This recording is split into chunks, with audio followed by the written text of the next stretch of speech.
podcast is part of the Sports Social Podcast Network. It's Only a Game podcast with hosts Jimmy, Greg, Deg and Matt. Sat in the main stand, bringing football topics with occasional guests. Download, subscribe and stream for a hat-trick of support. Tap in ratings and reviews on your podcast platform. Stay on side with our YouTube channel and social media pages. Hi, Jimmy here. Just a few thoughts ahead of the Euro 2024 final that will be, as the time of recording, time of speaking, be tomorrow evening. And of course, Spain against England. I mean, this is going to be very much from an English perspective because I'm English and I think that's a lot of what people want to hear about. But I think the first thing to say is that we are very much the underdogs in this final. I think if you'd said this at the start of the tournament that England were facing Spain in the final, most people would have been quite confident, but I thought, given both teams on paper, Spain are just quite a young team, maybe at the start of their cycle under De La Fuente, and England look like they could be, at their peak or they were joint favourites alongside France, let's put it that way. But I think given the context of how the tournament's gone, Spain have won every single game. They've beaten Italy, they've beaten France, they've beaten Germany. I mean, you can't argue with just they've been the best team at the tournament. They've been probably the most entertaining team in terms of the football, the style of play and the way they play and the attacking sort of flair they've got. The likes of Yamal and Olmo's come into the team. Rodri's been probably the best player of the tournament for me. And if Spain do win tomorrow, then Rodri probably gets player of the tournament, because he's just been an absolute metronome in midfield. He's just broken everything up. And England have got their work cut out. I mean, we knew they would. Whoever you get in a major international final, you're going to have your work cut out.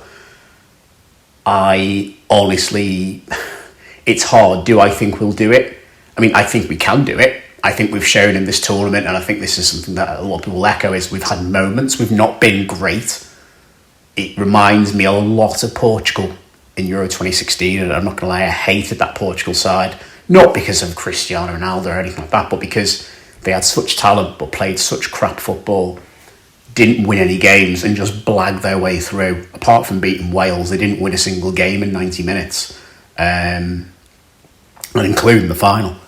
Now, obviously, England have beaten better teams in 90 minutes. Obviously, we beat the Netherlands late on in 90 minutes. We obviously beat Serbia just about in the group game, which is hardly a brag, but, we have won in 90 minutes more than that, say, Portugal team did 8 years ago. But this, again, a bit like the jump from Slovakia to Switzerland, as I said, and then from Switzerland to Netherlands, and then Netherlands to Spain. It's another step up again. And as you expect to progress through a tournament, you expect the opponents to get harder.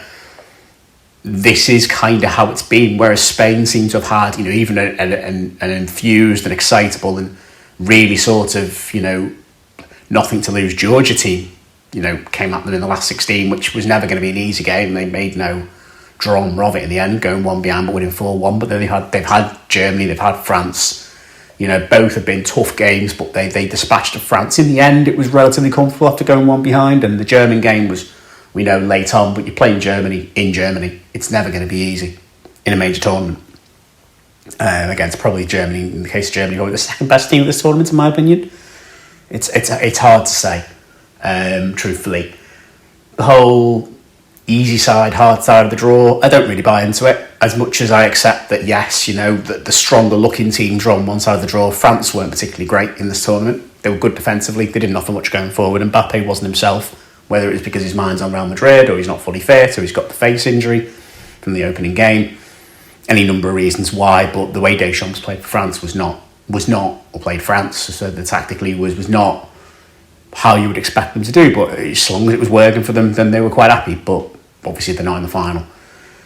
But I think we've come through some incredibly tough tests. To go back to moments, obviously we all look at Bellingham's over kick against Slovakia. We all look at the penalty shootout against Switzerland and Saka's goal against Switzerland. The quick response there, the quick response, albeit fortunate, very fortunate. Watched it back a few times, the penalty against the Dutch.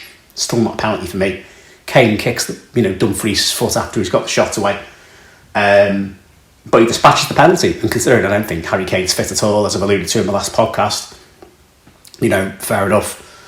And then obviously the 90th minute winner of Ollie Watkins, of all people, who I don't think anyone really had that on their bingo card for this Euros tournament, but he offers something that no other striker does, and I think that's a credit to not just Southgate but also UEFA's new post-COVID 26-man squad, because I don't think you get Harry Kane, Ivan Toney and Ollie Watkins all in the England squad, plus other players that have been utilised, the Cole Palmers and the Conor Gallagher's even, who I don't think he's been amazing, but he's come on and been solid. You look at all the players who've been able to utilise, I don't think you get them all in the 26-man squad. You can say, but you've just been off, say, I don't know, Wharton, Gordon and another. I'd still think tactically in the way that the players all fit into the squad, you don't get that if you don't have the expanded squad. So I credit Southgate so far for utilising and making the most of those extra spots that you wouldn't have got in prior tournaments in pre-COVID. But England have had moments in this tournament. We haven't been solid. We haven't been fantastic. Spain have just not breezed through, but they've got through on merit and they've been great. And some may say, have this Spain side peaked? Well, it's hard to say because they've just been really good consistently throughout. But there's always a feeling with the Spain side that they could either go to another level, but we don't know because they've not got this tournament final experience now. This generation, obviously the generation before, the team that won 3 tournaments in a row clearly has. And I know you've got Jesus Navas, who's the one surviving player from Euro 2012, the last time Spain won a tournament, went to a final, etc. The Spain side, a lot of them got to the semis in the last Euros and lost to Italy, somewhat unfortunately, and I thought they were the better side that day.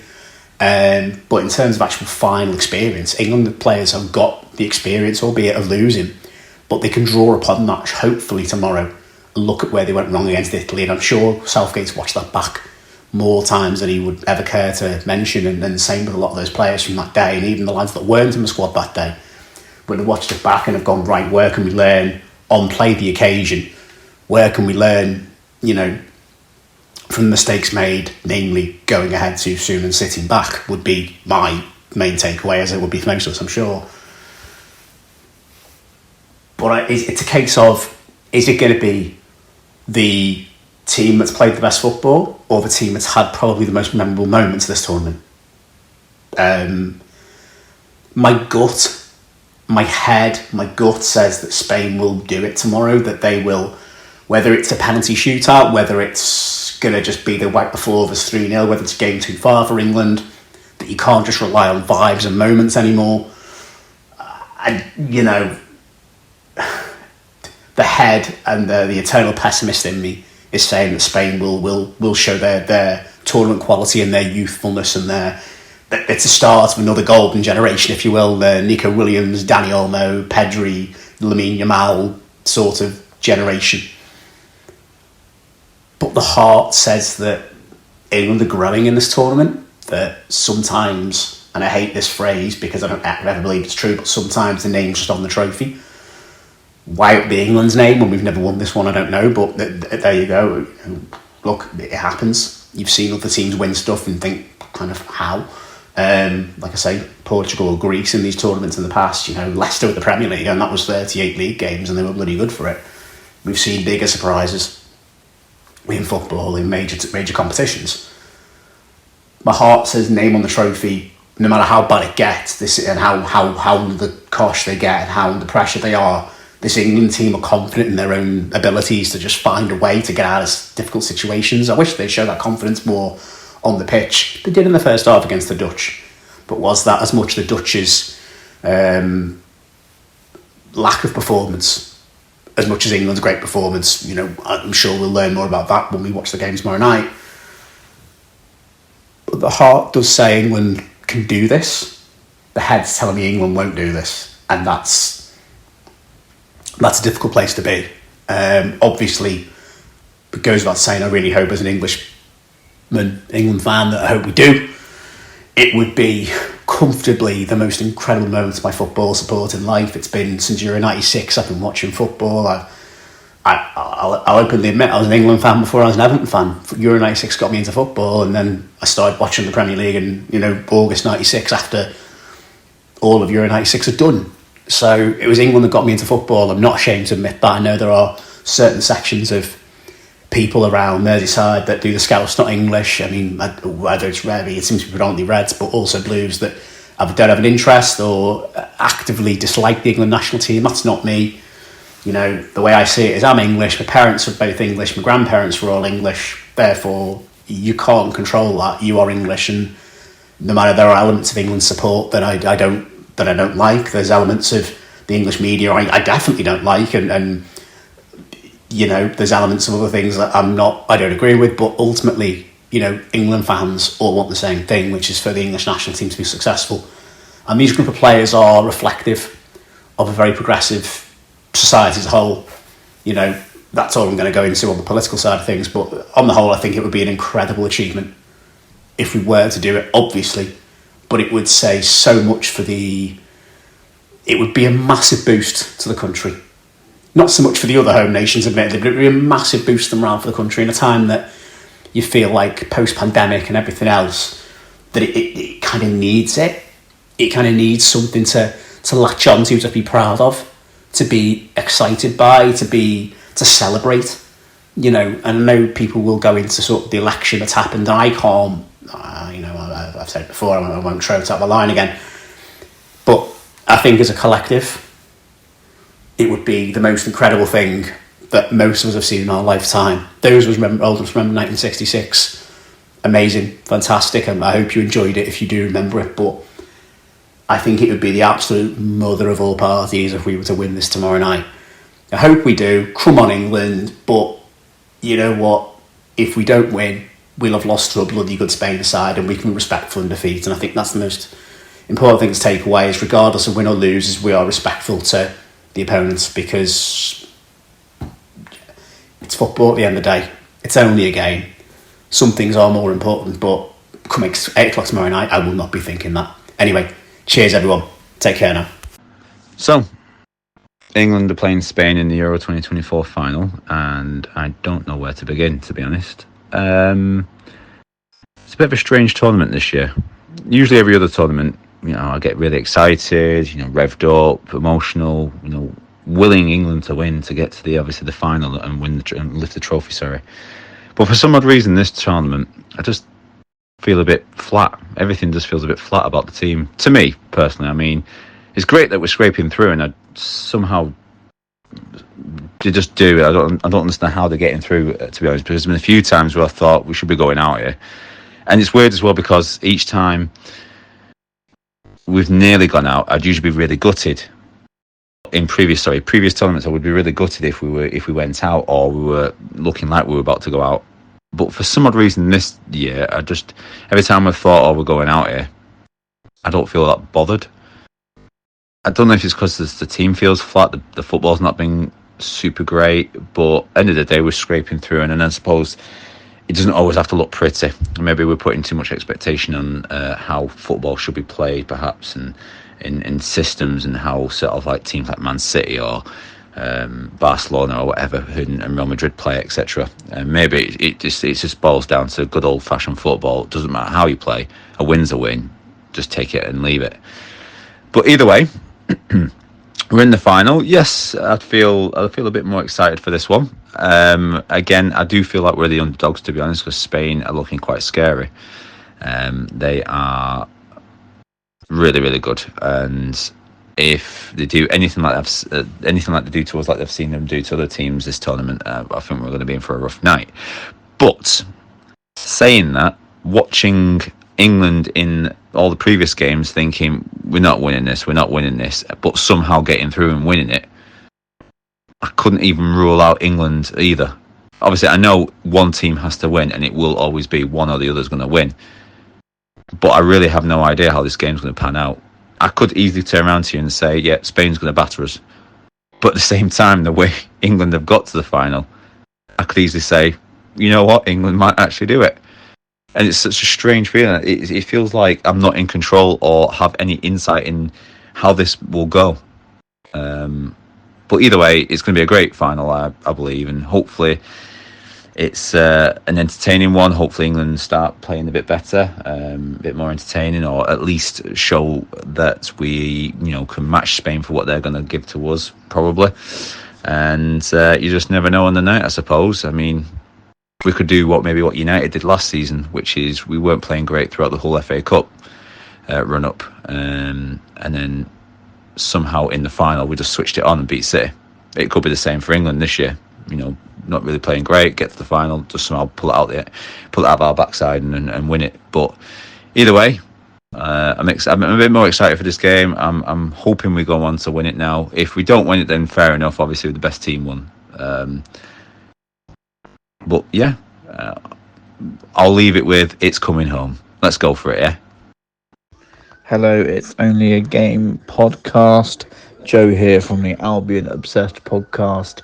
3.5 hours before kickoff of the big day, and I am an anxious wreck.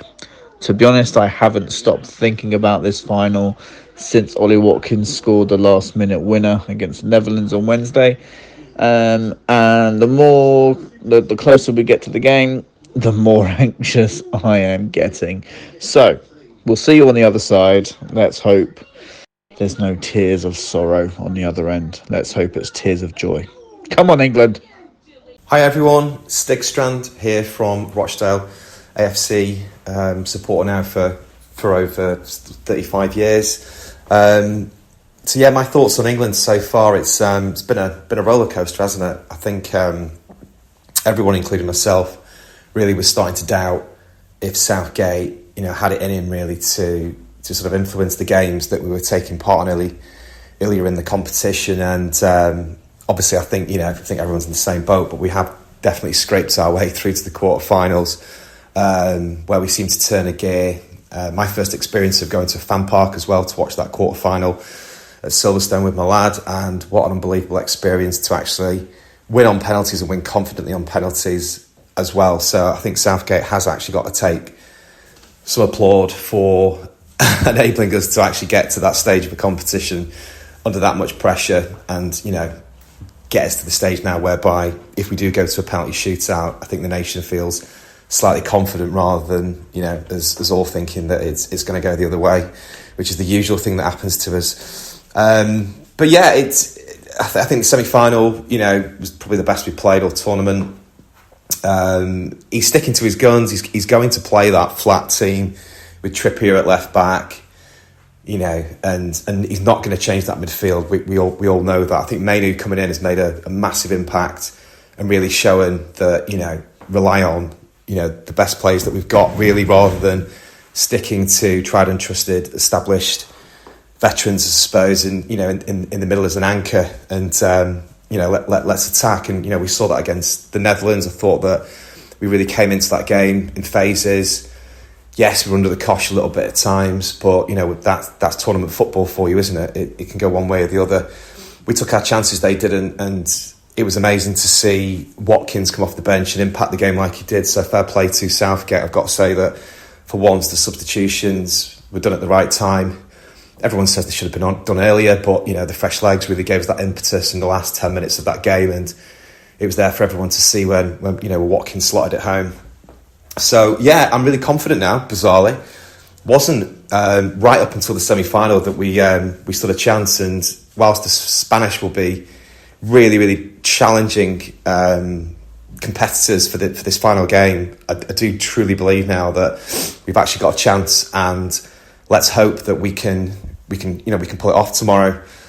Would be amazing for everyone, and I'm really confident again that I don't think we're going to get battered by them. I think that a lot of people said to me, it's going to go one way or the other. It could be like a 3-4-0 defeat. But I think that last-minute goal, the hype that we've had now, the rebuild in Southgate's reputation for the last 2 games has taken place, and the nation are behind him again, and it's coming home. It's got to be coming home, hasn't it? So yeah, looking forward to it. Excited, nervous, everything that you expect for a match day, and I hope we do it. I think we've grown into the tournament. The group stage performance levels were pretty much on the floor.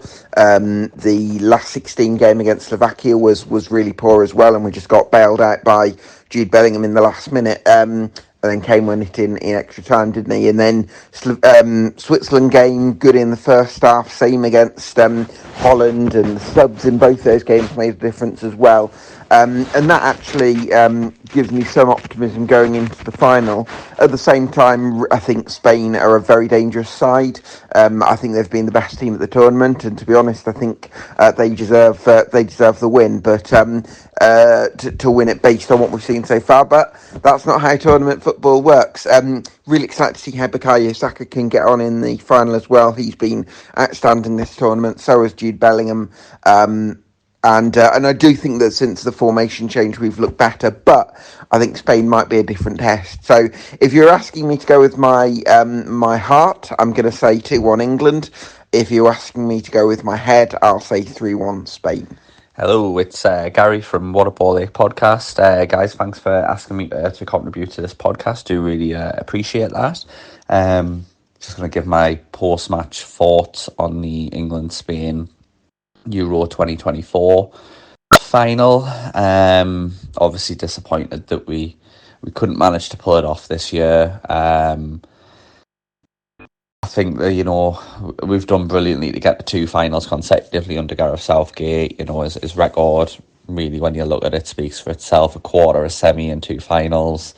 The football, it's not been great, let's be honest. He's took a team that's based on form, which everyone's been crying out for him to do, and he's done it. And he's got criticism for doing it. Got criticism for the way the football's been played. But you can't discount the fact that we've made it another final. Unfortunately, it wasn't meant to be. So for a 2-1 defeat to Spain, as far as Spain go, I think Nico Williams Jr. was just unbelievable, unplayable. I think he was their biggest threat in the first half. I think Luke Shaw did a really good job to kind of single out Lamine Yamal in the game. I don't think he really contributed much. Half time, when they brought off Rodri and brought on Zubimendi, I really thought that maybe this is our time, we can do it. Rodri probably is the best central midfielder in the world at the moment at what he does. Superb player. But we just seemed to switch off. Walker didn't have the greatest second half. I think Nico Williams kind of had him in his back pocket. We made a sub. We brought on Cole Palmer. He scored a really, really good goal. Really, I think Cole Palmer, Ollie Watkins and a few others should have got a few more minutes, but I'm not the manager. We can say he doesn't make his subs quick enough, but any sub that he's brought on has made an impact throughout the tournament, let's be honest. Palmer to Watkins in the last game, for example, against the Dutch. But yeah, we go again. We go again for the World Cup. Overall, I thought we didn't play great. Spain, from the minute they kind of had their first game, they were just superb. I think they were the team to beat, to be honest. And I just think on the day we just didn't have enough. Didn't really kind of show that we were up for it as such. But now we move on to the World Cup. Will Southgate be there? No. I think he'll move on. I think he'll want a club job. I think it'll be Potter, or it might be Eddie Howe who will get the job. But we go again. We pick ourselves up. It's sad to see all of the lads upset and stuff on social media. But we've got a good team. We've got a good nucleus of the team, and I think changing the formation to 3-4-2-1 definitely suits our attacking players. I just think in the first half, even though we did play well in the first half against Spain, there was a little bit of scare tactics there. We reverted to a back four pretty much immediately in that game, with the attacking players that Spain had. And I really think we should have just stuck out with a 3-4-2-1 throughout the game. But, like I say, we go again. Massively proud of the lads. Don't think they deserve any stick. I think Jordan Pickford has been superb. He's a brilliant custodian for England. Definitely a future captain. If that armband's handed over, if we get a new coach, JP, I think would be a superb choice. As would Declan Rice.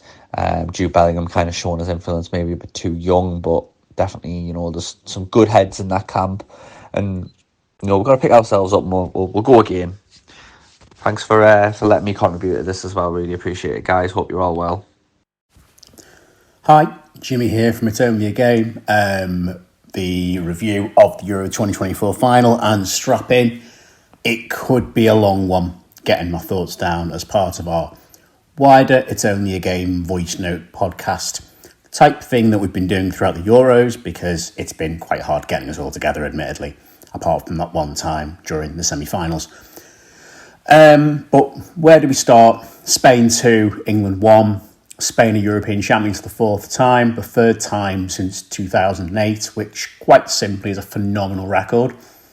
And I really want to start by congratulating Spain. And no, we're English, but most of us, I imagine, listening, and I myself am English, and I'll fucking proud to be English in terms of, look, there's a lot wrong with this country outside of football, and there was a lot wrong with how England played in this tournament, but overall, look, I fucking love supporting my country, whether they're good, whether they're shit. It's like your club, you stick them through thick and thin. And yeah, with that, you've got to be proud enough as well to say congratulations to Spain. They were incredible throughout the tournament. It's no secret that they were the best team. They won all 7 matches. Okay, they beat the Germans in extra time, but I don't care. They still won every single game. That includes games against Italy, who, okay, weren't the Italian side of 3 years ago, but was still Italy. It's always going to be a tough game. Defending champions. A very upstart kind of exciting Georgia team that they put aside in the end. Then you knock out Germany. In Germany, you knock out France, who have been defensively a brick wall. And then, of course, you come to England in the final. And I'm not saying anything that those that watched don't already know. They absolutely controlled the game. Apart from the goal and maybe a couple of minutes either side of the goal, Spain controlled it. They when you play against a side and no matter what you try and do, they're just better. This isn't a case of, we let the Swiss play their thing, or we let the Slovakians play their game, or we let, Slovenia defend and we couldn't see them through, or we let the Dutch come back into it or something. This wasn't one of those instances where if England had played better, that you were confident they would have won. I think England could have played to their absolute maximum in the final and still not have won that game, because Spain were a different level of good. They were a different level of confident on the ball. I mean, it says something that they had no Pedri, he was out injured, no Gavi out for the tournament.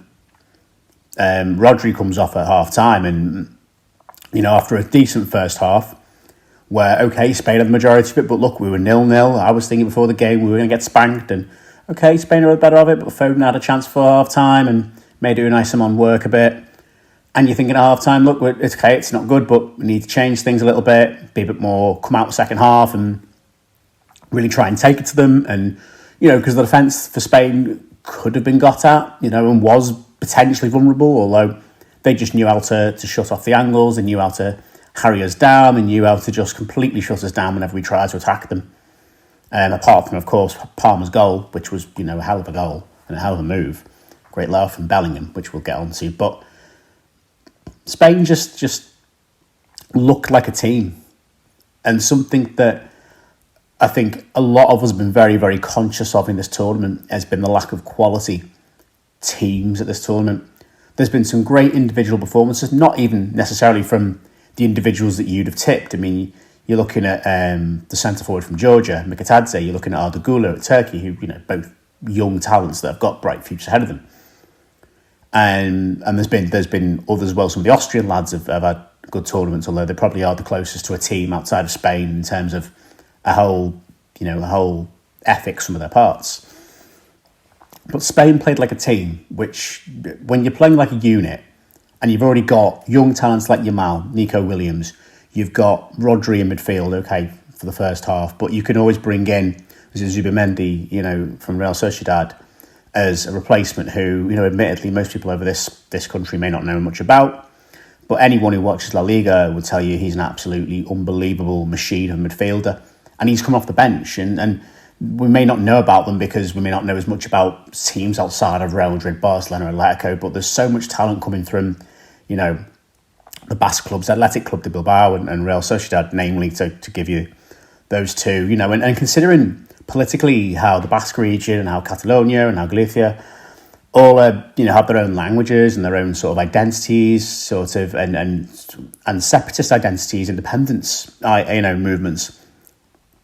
It's amazing that so many Catalan and Basque talents have come together to create a Spanish side that is more than just, hey, we play for Real Madrid and Barcelona, plus here's a sprinkling of Premier League quality, a la 2008 to 2012. This is a team that's really rooted in so many different identities and cultures that across Spain, Nico Williams has, got Ghanaian heritage, Basque-born, likewise Oyarzabal and obviously Zubimendi, who were all integral to Spain winning that final. I think Unai Simon, I think he's the Athletic Club goalkeeper, or he certainly could be Basque. I mean, there's a whole just cultural collective that have come together that are all brought up in this DNA with the Spanish national team.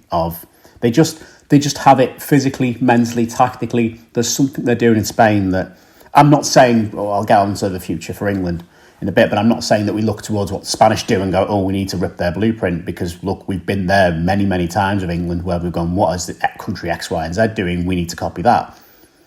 But there's something in the DNA in Spain. They're producing great players. They're producing great managers, of course. Don't forget that we've got, Guardiola and Arteta at the top of the English game at the moment. You've got the Mendilibar, the manager of Olympiacos, who's won the Conference League this year. There's great football minds and great tactical minds coming out of Spain and, the Catalan and Basque regions. Of course, Xabi Alonso, of course, another Basque at Bayer Leverkusen. And there's such a deep cultural enrichment now that Spain, we forget, or indeed for those that maybe are younger than ourselves, Spain were like England until 2008. They'd won the Euros in 1964, their first Euros, obviously, the second ever Euros at that time, which was in Spain, under the Francoist regime.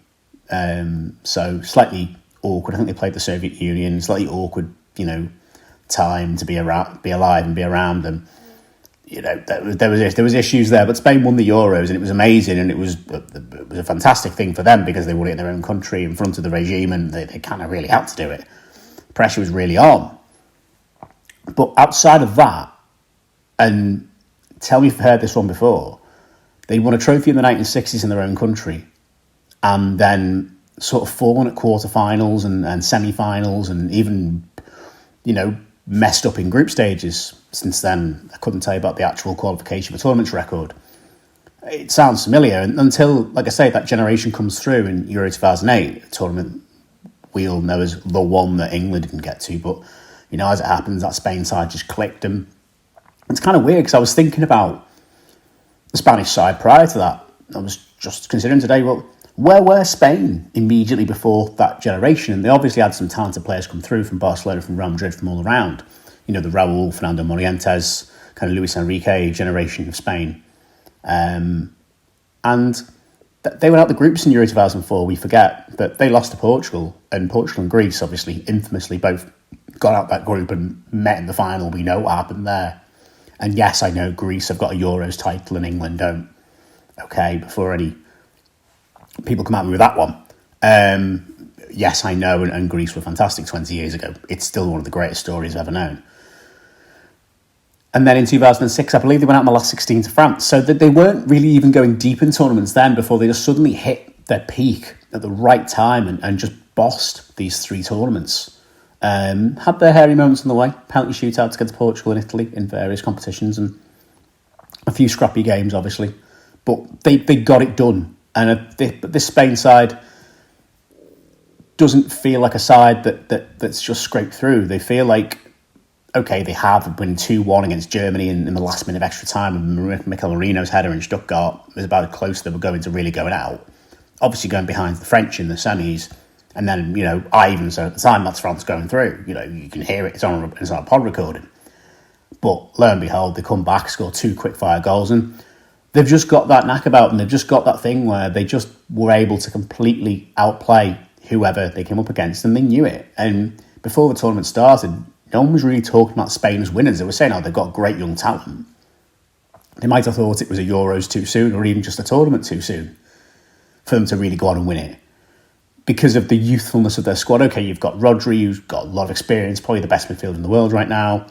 But when you've got even the young talents like Gavi out injured, and obviously Pedri got injured during the tournament, you when you've not even got your starting midfield, when you've got the likes of Kabasti still to come in from Barcelona, who will come into the Spanish national team, I've no doubt at some point, when there's other talents as well that we don't even know about coming through. When you've got Alex Grimaldo, who's had a fantastic season at Bayer Leverkusen, on the bench because Marc Cucurella is at left back, and you're wondering, why is the absolute, I don't want to say this because I know how good he's been with Sunderland, but perceptions will have been prior to Sunderland. Why is that absolute clown from Chelsea playing left back when you've got the fella at Bayer Leverkusen? But these players, they had a system. They fitted the system from Luis de la Fuente, who himself, amazing thing to do to come in as a senior team manager, having just come through the ranks of the youth team coaching and not really had a senior job, and kind of do what he's done. He obviously knows the Spanish players and the Spanish FA and knows the system and knows everything, and he's just fitted right in. He knows how he wants to play because it's what the Spanish do. It's how they're brought up playing. It's a cultural thing from a very young age, and their system was already a blueprint that's given them success. It may not be as tiki-taka as the sides from 15, 20 odd years ago, whatever it was now, but they fitted in the players to fit that system, and my God, were they good. Like, I thought we could get at Lilleman and Laporte last night at the back, and okay, we scored, and like I say, I'll get on to England, but they were just solid. They were so solid. They like I say, they shut off all the angles. They just knew where to be. They stopped us whenever we tried to attack them. And when they got the ball, they were so comfortable on the ball. You've seen it in so many games, where you see one side that comes into a final or a semi-final a bit unfancied, and they kind of panic on the ball. When the other team gets there, they know they're favourites. They know they're good enough. They've got the confidence to do it. And the ball's just attached to them, and they're just so much more comfortable in the situation. Considering the Spanish team, apart from Jesus Navas, who was in the Euro 2012 squad, hasn't got big tournament final experience because some of them were probably barely out of nappies the last time that they made last minute European or a major tournament final internationally. Considering that, they looked right at home in the final, whereas England looked like a team that... They didn't look like a team. England looked like for most of this tournament, which we'll get on to. But obviously, last thing to note is that for Spain is, I think that's 23 finals now in all major international and club competitions, where Spanish sides have got to a final and won. Okay, there's been a few where there's been Real and Atletico Madrid, or Atletico Madrid and Bilbao, I think, played a Europa League final. So there's been two Spanish clubs in the final, but I think not since Valencia in 2001 in the European Cup final, when they lost to Bayern Munich, has a Spanish side lost to a non-Spanish side in a major final. And that includes World Cups, Euros, you name it. That's a hell of a record. There's something mentally going on in Spanish football that, don't get me wrong, they've had a few years lacking. They were arguably the best side at the previous Euros, but lost out to Italy in the semis. But there's something clearly mentally going on in Spain where they just know how to get the job done, and they just keep producing these phenomenal players. And I don't think for Spain, and I hate to alarm you all, and I'm sure I'm not the only one who thinks this, but I don't feel like this is like a one-off. I feel like this could be, considering how young this squad still is and how much more this squad's still got to develop, and the players that are missing from this team. And of course, we don't know in 2 years' time, 4 years' time, the kind of players that are going to come through it. Most countries, who'd heard of Lamine Yamal 2 years ago? Probably people in the know at Barcelona, but truthfully, he's just turned 17. So who knew about him at the last World Cup or the last Euros? Certainly, we didn't know about some of these players in the previous competitions. So who knows who's going to be there in 2 years' time, 4 years' time? Could this be the start of Spain doing something again? I'm not saying they're going to win 3 tournaments in a row, the way that Argentina have just done. By the way, congratulations, Argentina. But when you just think, I don't think they're done yet. I don't think they're done. They could go on to, I know they've won the Nations League, and do we really count that? Yeah. But they could go on and win the World Cup next time. I know this is a bit early to talk about future World Cup winners in 2 years' time. It's literally the day after the Euros is finished. But you've got to look forward now, and I think, yeah, Spain are going to be really dangerous. But to shift it onto England, I mean, look, England were a team of individuals. England were a team of moments. England were a team of, and I use the term team loosely because I don't think they were much of a team, that showed mental resilience, that showed they never gave up, that showed they were always in it, but ultimately less than the sum of their parts. Whereas maybe Spain, in certain parts of their side, were maybe more than some of their parts. Maybe they weren't. Maybe some of those players have just been underperforming in their club sides, or maybe they just hadn't been displayed the way that they would want in their club sides. But England felt less some of their parts than most of this tournament. And I'm not saying that we should have won it because of the names on the squad sheet. I don't believe that's ever the case. I think you take it on the merits of what you see on the pitch. And we've come into this without a fit left back until Luke Shaw regained some form of fitness, having not played since February. We came in clearly with a half-fit Harry Kane, who is another issue altogether. We came in with issues at centre-half, which I must say, shout out again to Mark Gahey and Ezri Konsa when needed. They didn't, for me, put a foot wrong. You know, that no one's going to be perfect, but it wasn't disastrous. It was far from it. They did the country proud. The issues have come from, for me, looking at yesterday, I'll start out by saying I thought Declan Rice was poor. I honestly thought he was poor. And I mean, it's harsh to single him out because he's not the only one that didn't really turn up the way they can do. But I don't know if the occasion got to Rice. It really shouldn't do now, given he's played in European finals at West Ham and he's been playing big games for Arsenal and obviously was at the last Euros. But I felt that he just kept giving the ball away to the Spanish midfield, which they weren't giving the ball back to him because once they got it back, we weren't getting it off them. I think we all know now, for as good and as brilliant a footballers as Bellingham, Foden and Kane are, it's become this generation's Gerard Lampard a little bit, as in, can they all play together? Because if they try and put a system around those three, one or two of them end up not playing the way they want to play. How do you fit them all in? Can you fit them all in? And I just don't think you can. Because for Kane, to get the best out of Kane, one, he needs to be fit. And secondly, he needs players running off him. Whereas Bellingham and Foden wanted to sit deeper. Kane wanted to come back deep as well because he wants to do what sort of Rooney circa 2016 role of just being everywhere but also not being quite fit enough. And with that, you ended up with nobody really up there running in behind the defenders, trying to break lines, trying to cause chaos, cause havoc. It was shots from distance. It was pullbacks that nobody was there from the wing and were cleared away, or like I say, just pot shots on goal, and that was throughout the tournament. It's no wonder that we've seen a dubious penalty, admittedly, from Kane, but great goals from Palmer in the final, Bellingham's goal, Saka's goal.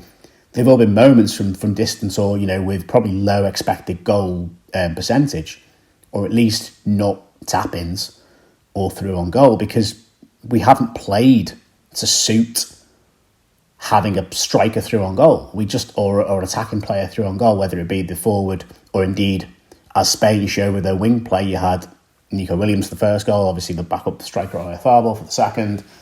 We didn't have that. We just didn't have that all tournament, and that's the biggest thing for me that's been lacking for England, is that it's somebody just willing to get up there, make a nuisance, run at defenders, run past defenders, get on the end of crosses, get on the end of passes, just be there. And be like an English version of, say, Erling Haaland, who, maybe doesn't affect the game when they're out of possession, but at the same time, really, really does, and can affect the game in the most important way when the ball's in that sort of 12-yard kind of vicinity around the goal mouth. And that's what... It's the lack of chance creation, the lack of goals. We've been all right in the latter stages. But it was quite telling that when Watkins came on, he offered something different. He got in behind. He made a nuisance of, himself with the Spanish defenders. They didn't like it. Whereas Kane was sitting deep, and then you had Bellingham was getting pushed out wide, and Foden was basically shadowing Kane and trying to do what he does for City, but then he can't because he hasn't got a Haaland in front of him, or he's not got De Bruyne to knock it, back to him or whatever, however City play. He hasn't got that system. He's not playing with the Pep Guardiola. He's playing with the Gareth Southgate, who are two very different managers, two very different philosophies. He can't play the way he wants to play.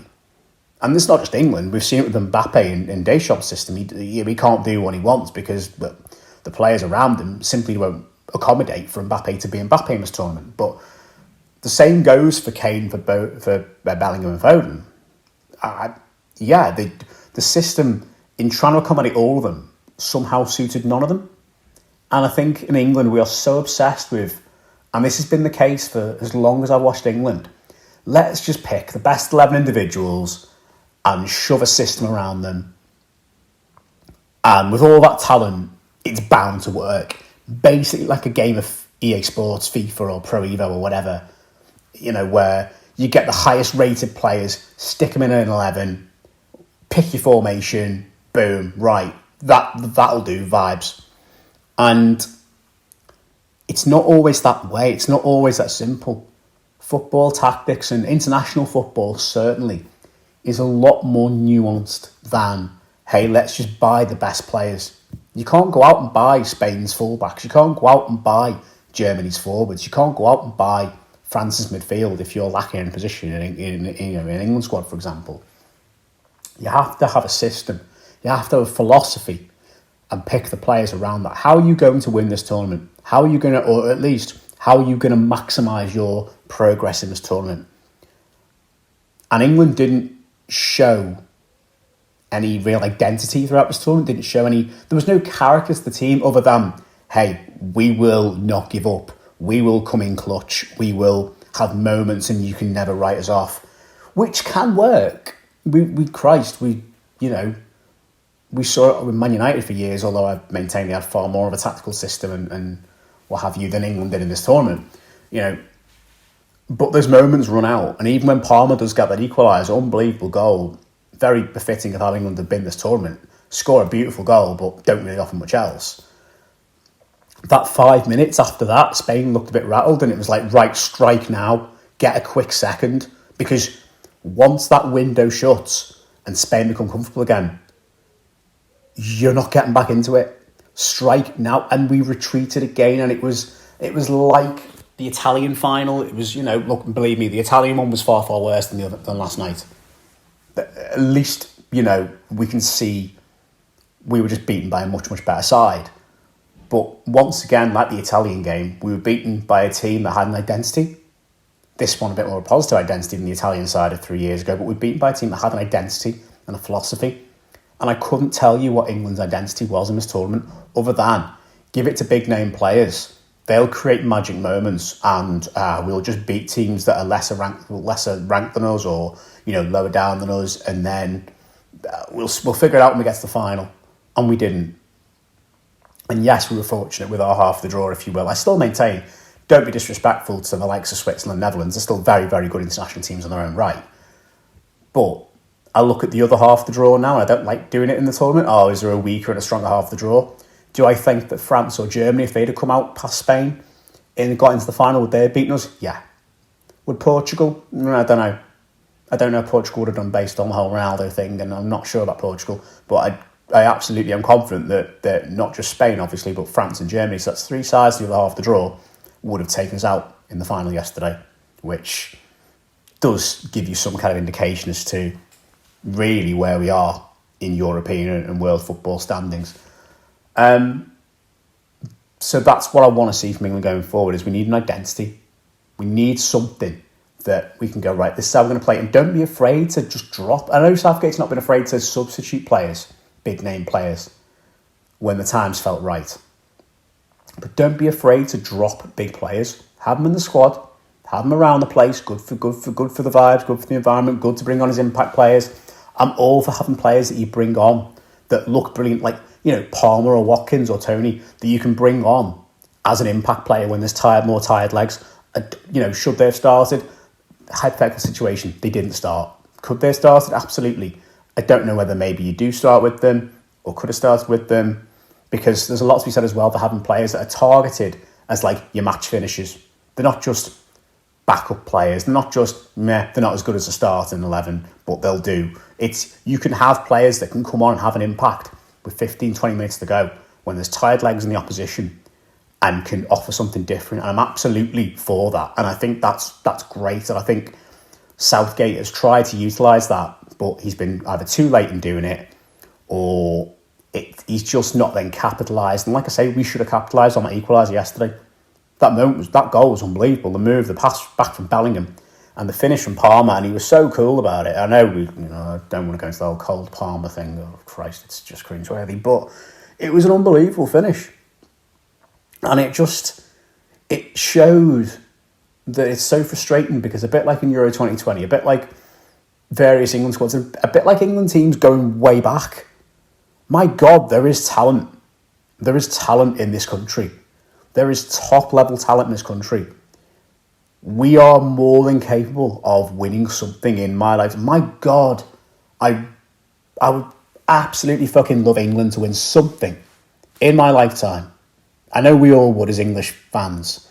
I don't buy into this, I'm not asked about international footy. No, we bloody need to win something in my life. I feel deeply passionate about this, because the amount we create, the amount of players we create, the amount of talent we have, the amount of infrastructure the amount of money, infrastructure, I know it's not about money, but the amount of resources we pump into the national game to developing young boys and girls, of course. And yes, when I say I want to see England win, I obviously mean the men, just to clarify that before people come at me.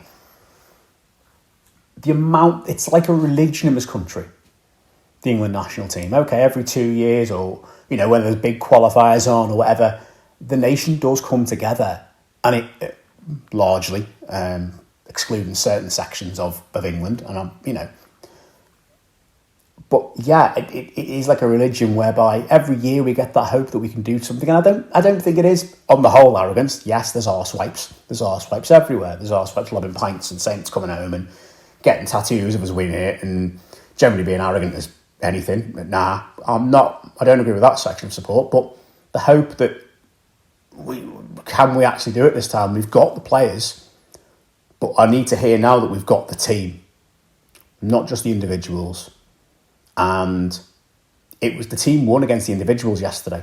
It was a classic case of system versus just trying to vibe it. And the thing is, we could have won it yesterday. We could have won it, but it would have been unjust. On the grand scheme of things, Spain were so much better. They had an actual plan, an actual team. They knew what they were doing. We just wanted to give it to the special players, and we honestly didn't know what else to do. We honestly don't think we knew what to do with that. I think it was a case of give it to the good ones or the better ones. They'll produce some magic, and we did. And we'll be fine. We'll just shut them out. But what we don't anticipate is one great crossing from Cucurella, stones his knee playing Oyarzabal onside, which at the time I thought it might have been off. I thought his toe might have been offside, but no. Apparently the knee played him on. No complaints. Great movement by Oyarzabal. Pickford's found wanting, and I must say, I know I'm biased, Jordan Pickford deserved something. He deserved something. He was unbelievable all tournaments. He stopped it from being 3 or 4-0 or 3 or 4-1. For all the criticism he gets and for all that he's not on a top Premier League club at the moment, obviously, again, I will hold my tongue on what classes as top and what classes as elite. Obviously, we're not elite performing, but club size, anyway, that's not the time for that discussion. Pickford was just brilliant, I thought, throughout the tournament, and he clearly obviously loves playing for England, and I'm gutted for him. And I'm gutted that both goals, I don't think he was anywhere near a fault for, but Spain just attacked that quickly, that you just can be where you can be, and if it hits you, it hits you. And he's made some bloody good saves, but 2 really good finishes, 2 really good team goals have killed us off in this game. As for going forward, a quick note on going forward, a lot of the debate now is around Gareth Southgate. Does he stay? Does he go? Look, whatever happens, after the World Cup of 2002, after we lost to France, I remember saying I'd give Southgate another tournament. I was quite comfortable and quite confident in saying I would happily give Gareth Southgate one last tournament to get it right, because we played well against France that night. It was unlucky, the penalty miss. France were just a bit better, but both teams played in quite an entertaining game. Those things happen in tournaments. You come up against a good side in the quarterfinals, it can happen. And we'd already played obviously very, very well throughout the tournament against your Irans, your Wales, your Senegals as well. This time around, look, I think we all know what's kind of coming. We all know what, I don't know whether you're Southgate in, Southgate out. Thank you, Gareth Southgate, for bringing some of the best memories that certainly my generation and maybe even generation before us have had as supporting England. Certainly the best tournament since Italia 90. 2 Euros finals. We'd never even made a Euros final previously. We'd only made, I think, 2 Euros semis in our entire history of the European Championships before Southgate took charge. To take what was a largely unfancy team to the Russian World Cup and come fourth place, semi-final of the World Cup, is no mean feat. Obviously, the quarter-final against France was just, end of the day, the way I see it is if we'd have beaten Croatia in 2018, the French would have beaten us. If we'd have, we were a penalty shoot away from beating Italy. That was the one. Euro 2021, whatever it was called, at Wembley, that was the one. That night, that felt worse, I think, than last night. Last night was horrible because it was 2 finals and you're thinking, if we'd have just won one, I'd have died happy. If we'd have just won one. It's so hard to lose 2 consecutive finals over 3 years. And it was our first final abroad. I mean, that as well, for all that we say, look, England hadn't made a major final abroad before. England hadn't made a European Championships final. They hadn't made a World Cup semi since 1990. The day after I was born, they went out against the Germans. It's so close yet so far. It's fine margins, but also you look inside the minutiae of it. You look at the tournament results and go, thank you. It's been phenomenal. But you look at the minutiae of performances, not so much in the qualifying. The qualifying's been fine, as you'd expect it would be. Nations League's been piss poor, but, I'm actually kind of looking forward to watching the games against Greece, Finland and Ireland. Not to be disrespectful, but I really hope we can get some good results there and get back into the Nations League A. I think it'll be actually quite exciting to play some different countries. The Ireland games particularly will be tasty. I know they'll be up for it. But you look at the results the games this tournament, and you have to say, I don't think it was the best England squad. I think the best England squad was 3 years ago, when you had the likes of Maguire, the likes of Sterling. Henderson was arguably near his peak. Rashford was still a fantastic player. He still is, but he's not at that level anymore. He's taken England as far as he can, and he, in part due to a limited system, in part to being very safe, slightly negative tactically, just not letting the players play. And I know I said about being a team game and, you can't let individuals just, have moments, but he hasn't let those individuals play with any freedom. They've just kind of had moments. If you let Bellingham play freely, we might have done more. If you'd have been willing to sacrifice Kane earlier or drop him because he's not fit and play a Watkins up front, we might have done more. If you'd let Foden play more freely, it's hard. If you'd have brought, say, Tariq Mitchell as a left back, I know how many Crystal Palace players you stick in an England team, but if you'd have had a left-footed left back outside of Luke Shaw, that meant that Kieran Trippier wasn't then cutting inside on his right foot and slowing the game down. If you had, somebody that was consistently next to, Kobbie Mainoo was fantastic, by the way. I've got no issues with Kobbie Mainoo. But if you had somebody else that was a bit more experienced next to Declan Rice, I don't know who. Definitely not Calvin Phillips. I feel that's on him. That's on him, And these players have bailed him out. We could have easily gone out in the last 16 to Slovakia, and there would have been no question in my mind and anyone else's mind, Southgate would have been sacked the next morning. But the fact that we've got to a final, some may say undeserved. I know a lot of people in Scotland and Wales have said it's very much undeserved. I know they've had the Spanish flags out, and Twitter's been an absolute cesspit of gloating. You know what? I embrace it. I wouldn't expect it any other way. I genuinely wouldn't. I offer my same sentiments to those nations in the nicest, friendliest way, not in a horrible way, just it's local rivalry. But I think it's Southgate's taken this lot as far as he can. It needs somebody, look, it doesn't need root and branch inquest, it doesn't need an overhaul, it doesn't need, like I said before, to look at what are the Spanish doing, what are the Argentinians doing, what is this country doing. We are producing really good players, we are producing amazing talent, we are on the right track. It just needs somebody else to come in, and I don't know who that person is. Notice I said person, that can just make us that more proactive, that more attacking, to just get at teams more and dictate the game more than, hey, you play your way and we'll counter-attack you. No, we want to be able to, that's only going to get you so far, as it's proved in this tournament. We need a team that can, even if it is through pace, power, physicality, that can boss teams, that can bully teams, that can get really nasty against teams and be absolutely horrible to play against.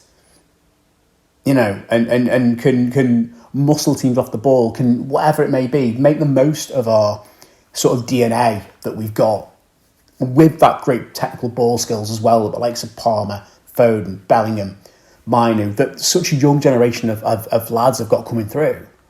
You know, there's other players in the squad that didn't get minutes this tournament, you know, Gordon and Wharton. There's other guys that we won't even heard of yet that might be in an England squad in 2 years' time if we do indeed qualify for USA 26. I just think it needs somebody else now to take it over and go, right, keep that atmosphere behind the scenes that Southgate's created, because it's the first time that we felt that England players have loved coming to play for England rather than felt it's been an obligatory chore. There's been club divides, there's been politics. No, Southgate's created a really good atmosphere and a really, really wholesome unit with the England squad. The players can come in and dip out and they all feel part of it. And it's a squad that whoever's picked seems to sort of exemplify the English society as a general. And by that I mean cultures from all over the place, very open-minded, very accepting, very sort of in touch with the issues of the country in general, and represents the nation in a proper way rather than being quite insular and being like a bit defensive and not wanting to kind of be there and more interested in what your club's doing. And, you know, that kind of golden generation 2006 squad where Liverpool players sat on one side, United players the other, Chelsea players the other. I don't think there's that anymore, and the new manager needs to keep that up. Needs to have the psychologists in, needs to have the breathing experts in, needs to do all that Southgate's done, but just a bit better. And I've been going on for far too long now. I did say it'd be a long one. But there is hope going forward for England. There is hope. What I really, really don't want, and it did feel like last night, was I don't want this to be what feels like the end of an era. It will be, because Southgate, I do believe, will go. But as in an end of, hey, look how good we had it under Southgate. I don't want to look back in 10 years' time and think how much better we had it under Southgate than now, when we're dropping out in last 16s and quarterfinals and doing Hodgson Capello things again. I want to say, yeah, you're not going to win them all.